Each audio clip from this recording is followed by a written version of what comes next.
আসসালামু আলাইকুম বন্ধুরা, আমি আজকে বানাবো ওল পাতা ভাজি। তো তার জন্য এখানে আমি ওলের পাতাগুলি ডাঁটা থেকে ছাড়িয়ে সুন্দরভাবে কেটে ধুয়ে নিয়েছি। তো চলুন রেসিপিটা শুরু করা যাক। তো আমি এখানে গ্যাস অন করে একটা কড়াই নিয়ে নিয়েছি। এবার কড়াইতে দিয়ে দেব আগে থেকে ওলের পাতা কেটে পরিষ্কার করে ধুয়ে রাখা ওলের পাতাগুলো দিয়ে আমি এটাকে কিছুক্ষণ সিদ্ধ করে নেব। তো আপনারা চাইলে সরাসরি তেলের উপরেও দিয়ে এটাকে ভেজে নিতে পারেন, কিন্তু আমার মনে হয়েছে যে পাতাটা আগে থেকে সিদ্ধ একটু করে নিলে ভালো হবে। তো আমি দিয়ে দিলাম এখানে কাঁচামরিচ আর কিছুটা পেঁয়াজ কুচি দিয়ে এটাকে ভালোভাবে একটু সিদ্ধ করে নেব। দিয়ে দেব সামান্য লবণ দিয়ে এটাকে ভালোভাবে নেড়ে নেব। উল্টে পাল্টে এটাকে কিছুক্ষণ রান্না করে নেব। এবার এটাকে একটু ঢাকা দিয়ে রান্না করব। ওল পাতাটা সিদ্ধ হয়ে গেছে, এবার এটাকে আমি নামিয়ে নেব। পাতাটা আমি মিক্সারে তুলে নেব।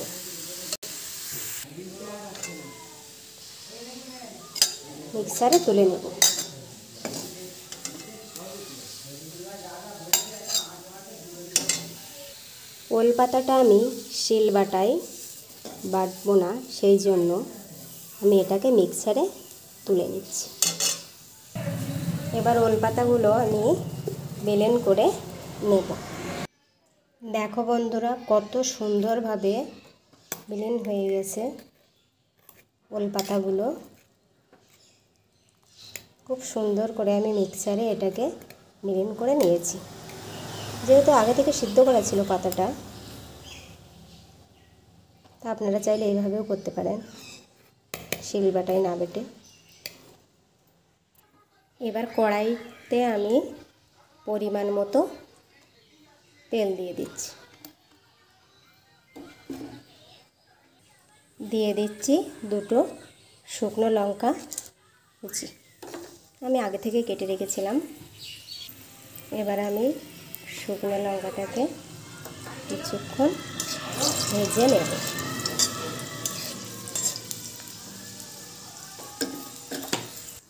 দিয়ে দিচ্ছি হাফ চামচ কালো জিরা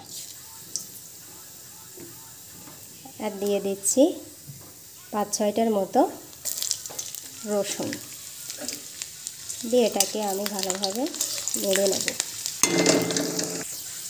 তো লাল লাল করে আমার এটা ভাজা হয়ে গেছে। এবার এখানে আমি কিছুটা দিয়ে দেবো চিংড়ি মাছ। তো আপনারা চাইলে দিতেও পারেন, না দিতেও পারেন। আমি এখানে দিয়েছি চিংড়ি মাছ, যেহেতু আমার বাড়িতে এটা ছিল বলেই আমি এটা দিয়েছি। আপনারা চাইলে না দিতেও পারেন। আর দিয়ে দেবো সামান্য লবণ, যেহেতু আমি আগে দিয়েছিলাম লবণ, ওই সামান্য লবণ দিয়েটাকে নেড়ে নেব। আপনারা আপনাদের টেস্ট অনুযায়ী লবণ আর ঝালটা আপনাদের টেস্ট অনুযায়ী দিতে পারেন। এটাকে ভালোভাবে চিংড়ি মাছটা আমি লাল লাল করে ভেজে নেব।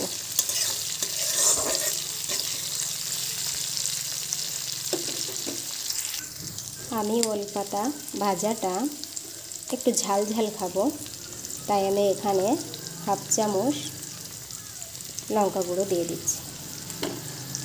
দিয়ে এটাকে আমি ভালোভাবে নেড়ে নেব।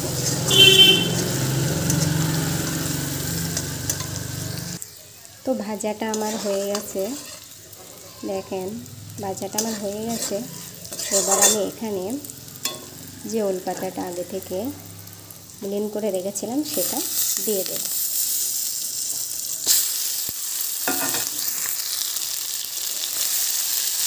এটাকে ভালোভাবে আমি ভেজে নেব। তো বন্ধুরা, আমার এই টিপসটা আপনারা ফলো করে এভাবে ভেজে নিতে পারেন।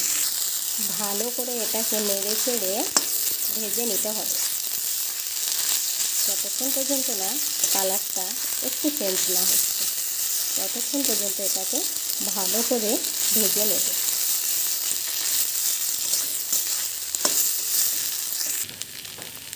যতক্ষণ পর্যন্ত এটা শুকনো শুকনো না হচ্ছে, ততক্ষণ কিন্তু এটাকে পুরো পাতাটাকে ভেজে নিতে হবে।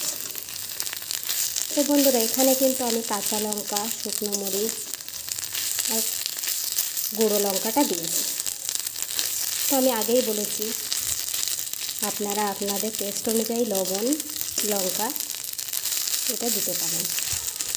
আপনারা যতটুকু ঝাল ঝাল খেতে চাও ততটুকুই কিন্তু দিতে পারেন। আমি একটু ঝাল ঝাল খাবো বলে তাই একটু বেশি লঙ্কা, শুকনো মরিচ, কাঁচা লঙ্কা এটা কিন্তু দিয়েছি।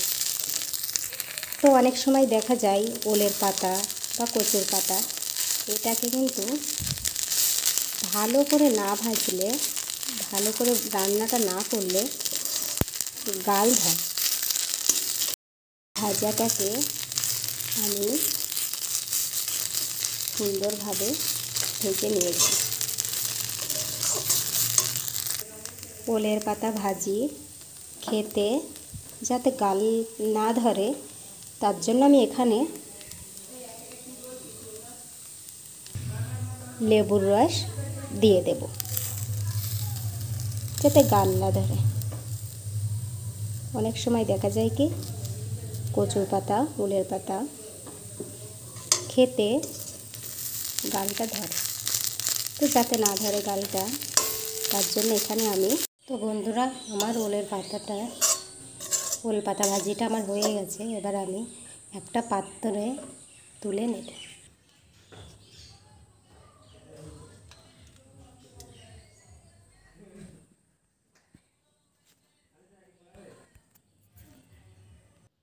আলহামদুলিল্লাহ, আমার ওল পাতা ভাজিটা রেডি হয়ে গেছে। ওল পাতা ভাজিটা আপনারা বাড়িতে একবার হলেও ট্রাই করবেন। ওল পাতা ভাজিটা মাছ মাংসকেও হার মানাবে। তো সবাই ভালো থাকবেন, সুস্থ থাকবেন। আল্লাহ হাফেজ।